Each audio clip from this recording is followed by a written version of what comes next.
Selamat pagi, Bapak Ibu, Saudara yang dikasihi Tuhan. Salam sejahtera di dalam Tuhan Yesus Kristus.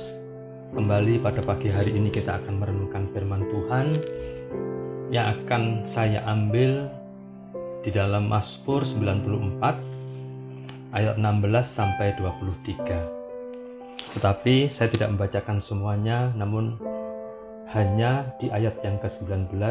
Kemudian saya akan sambung kemudian di ayat yang ke-18. Begini firman Tuhan, apabila bertambah banyak pikiran dalam hatiku, penghiburanmu menyenangkan jiwaku.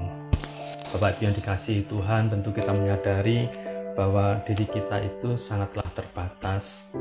Banyak kekurangan-kekurangan kita dan begitu lemah keadaan kita. Seringkali kita tidak tahu apapun di depan kita, walau hanya selangkah sekalipun. Kita tidak mengetahui apa yang terjadi. Sama seperti kalau keberadaan kita pada saat ini bisa, kita saling sharing, bisa mendengarkan firman Tuhan, menikmati segala kasih Tuhan. Itu merupakan kebaikan dan kemurahan hati Tuhan. Sama seperti saya merenungkan di saat saya berangkat bekerja di jalan, kemudian saya bekerja di kantor dengan berbagai resiko yang cukup membahayakan sebenarnya, berkaitan dengan finansial, berkaitan dengan keuangan. Kemudian saya kembali lagi ke rumah, saya bisa menikmati kasih Tuhan dalam satu keluarga. Itu bukan suatu kemampuan saya, bukan juga hak saya, bukan juga sebagai rutinitas saya yang saya terima dari Tuhan. Namun semuanya itu karena Tuhan menjagai saya, memperhatikan segala keperluan dan kebutuhan saya, dan tidak hanya saya, namun juga orang-orang yang ada di sekitar saya.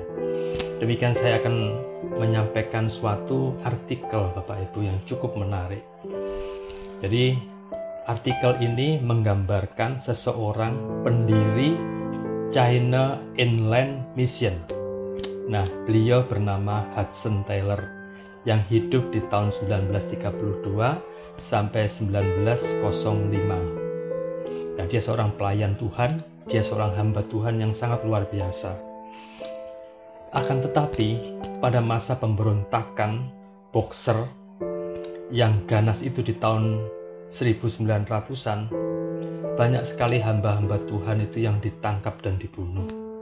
Pada saat itu kecillah hati ataupun perasaan Taylor, begitu sangat hancur melihat segala sesuatu keadaan yang memang harus dialami.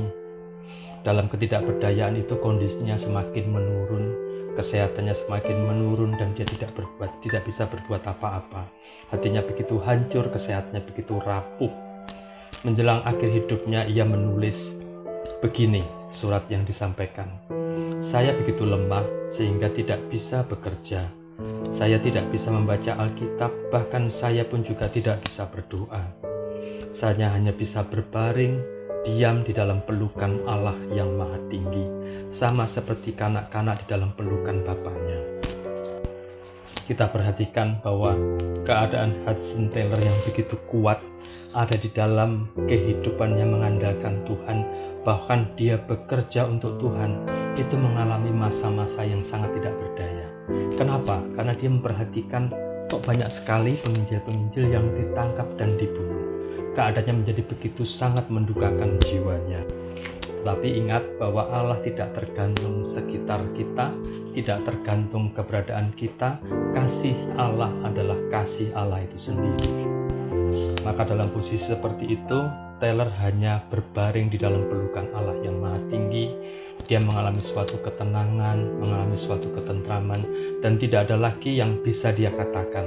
Namun Allah yang begitu sangat mengasihi kita, tidak perlu kita mengatakan sesuatu, Tuhan pun sangat mengetahui keberadaan kita, bahwa kita sangat memerlukan kedamaian, memerlukan perhatian Allah, memerlukan satu pelukan kasih yang tidak terbatas. Demikian juga Bapak, Ibu, dan saya barangkali juga pernah mengalami hal seperti itu. Pengalaman-pengalaman kita itu hampir-hampir tidak ada gunanya di saat-saat kita menghadapi masalah yang begitu sulit.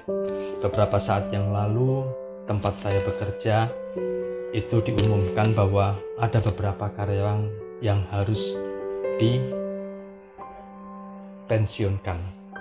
Artinya pensiun yang tepat waktu dan tidak ada pengharapan untuk dilanjutkan lagi. Tercatat di kantor saya sudah 3 orang. Besok hari Jumat itu adalah hari terakhir di mana mereka mengabdi kepada kantor di mana kita bekerja bersama-sama. Sekian tahun kami bersama-sama, dan besok hari Jumat mereka harus meninggalkan kami. Saya tanya satu orang, bagaimana dengan keadaanmu? Anakmu yang pertama itu sudah lulus atau belum? Dia ceritakan bahwa dia punya 3 anak. Yang satu sudah lulus, satunya masih skripsi, dan yang satunya masih kuliah. Di saat-saat seperti itu, bagaimana rencanamu? Saya tidak tahu, saya punya rencana apa. Keadaan-keadaan seperti ini tidak menutup kemungkinan kita pun juga menghadapi hal yang serupa. Apakah kita akan mengalami keadaan tubuh yang kurang begitu bagus keadaan kita? Apakah kita merasa sulit di dalam memusatkan pikiran kepada Tuhan? Apakah kita juga merasa sulit untuk berdoa? Jangan anggap diri kita adalah pribadi yang terasing. Diri kita tidak ada artinya apa-apa. Ada satu pribadi yang sangat luar biasa memperhatikan kita, walau terkecil sekalipun. Dia adalah Allah yang hidup, yang sangat mengasihi kita. Walaupun kita ada dalam masa-masa kelam, malam-malam yang sunyi, dan kita hanya berharap kapan itu malam akan berakhir dan menjadi terang.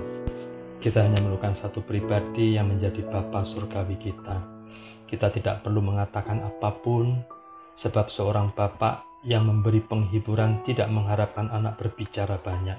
Cukup menaruh keberadaannya di dalam keberadaan Bapa itu sendiri. Dia tahu bahwa kita memerlukan perhatiannya, dan perhatian yang begitu sangat menjejukkan anaknya. Pada saat-saat susah datang, kasih setia Tuhan akan menopang kita.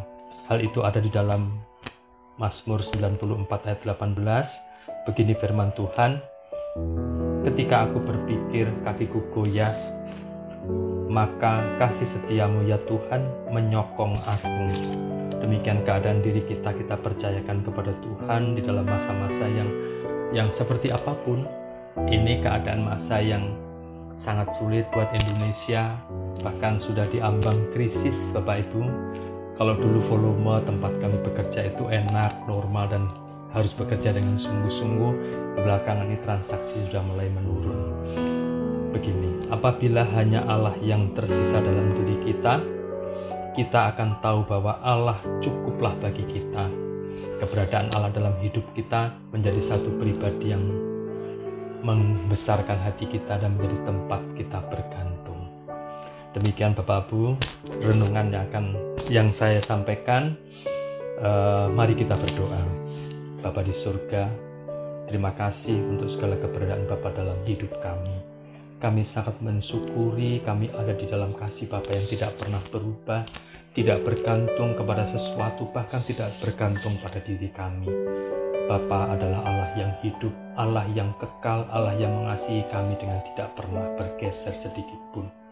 Terima kasih juga Bapa untuk keberadaan Bapa dalam hidup kami yang menjadi tempat perteduhan kami, menjadi benteng perlindungan dan pertahanan diri kami satu-satunya.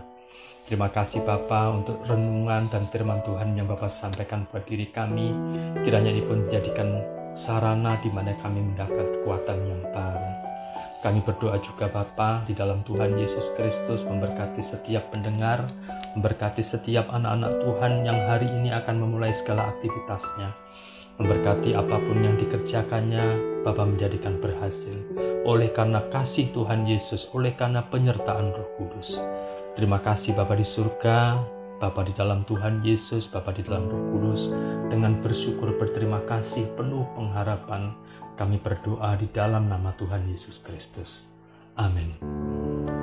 Selamat beraktivitas Bapak Ibu, Tuhan Yesus memberkati.